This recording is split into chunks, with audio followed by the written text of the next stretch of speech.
Chapter 1. Early Years.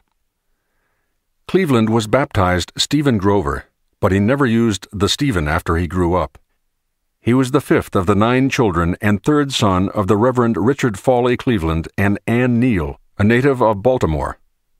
There her father, Abner Neal, made a living as a bookseller and publisher of law books. He and his family had immigrated recently from Ireland, possibly fleeing the consequences of involvement in the 1798 uprising against the British Crown. Ann's mother, Barbara Reel, was a Quaker of German background from Germantown, Pennsylvania. The new baby, then like his siblings, would be regarded as a typical American, an amalgam of English, Irish, and German stock. The father of the future president was a Yale graduate, class of 1824, ordained into the Presbyterian ministry at the Princeton Theological Seminary in 1829. Having fallen in love with Ann Neal while he was a tutor in Baltimore, he and she were married the same year.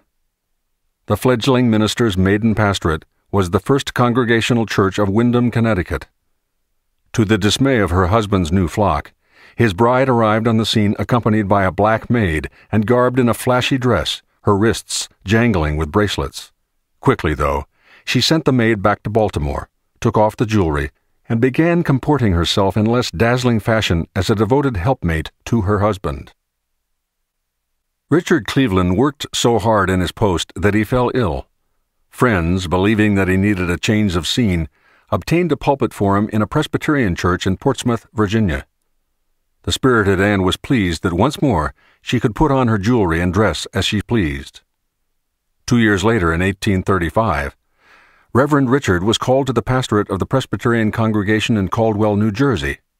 There, he came under the influence of the Reverend Stephen Grover, an aging minister long associated with the church, who was filling in the pulpit until the Clevelands got there. When their 5th child arrived soon afterward, it seemed apt to name him for the admired elderly cleric.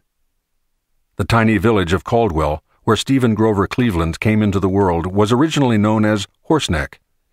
It had been renamed in 1798 in honor of James Caldwell, a minister whose exploits during the Revolution in support of Washington and his troops had earned him the sobriquet of Fighting Parson. Located just northwest of Newark on the Passaic River, Caldwell had a population of no more than 1,000 in the 1830s, having doubled in size since 1800. It enjoyed a reputation for having such salubrious air that physicians recommended to their patients locating there as a cure-all for a medley of ailments. Like many such pin-dot communities, its coterie of farm families were supplied by a general store, a sawmill, a distillery, a local cider mill, and a blacksmith's shop.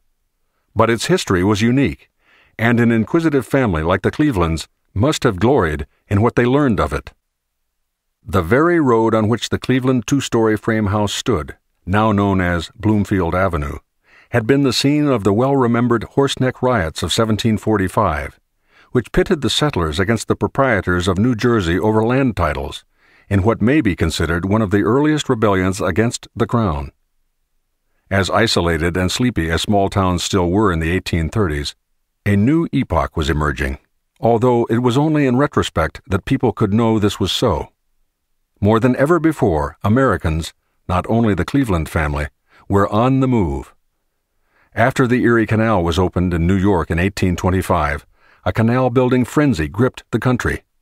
By the time the Panic of 1837 put an end to the canal boom, it was possible to travel along internal waterways from New York to New Orleans. All in all, 3,000 miles of canals crisscrossed the country, mostly in the north. Yet the horse remained ubiquitous for most transportation until well into the next century. It was the railroad, though, its route not bound by the availability of rivers and lakes, that became the great binder of the nation, its tracks serving as giant straps connecting the sections better than ever before. Whereas there were 2,800 miles of rail in 1840, a decade later there were 9,000. It was plain to see that the cars, as railroads soon were called, remade every town center that they reached.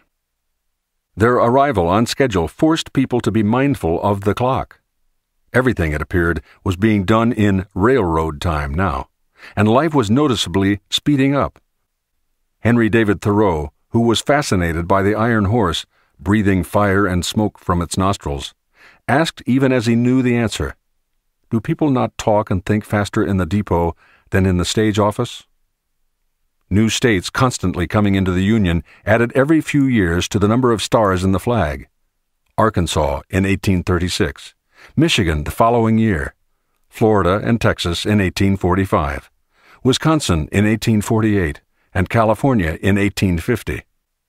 It is safe to guess that the Clevelands, even in their quiet little town, felt the vibrations from these developments, but their way of living was no different from those of their 18th-century forebears.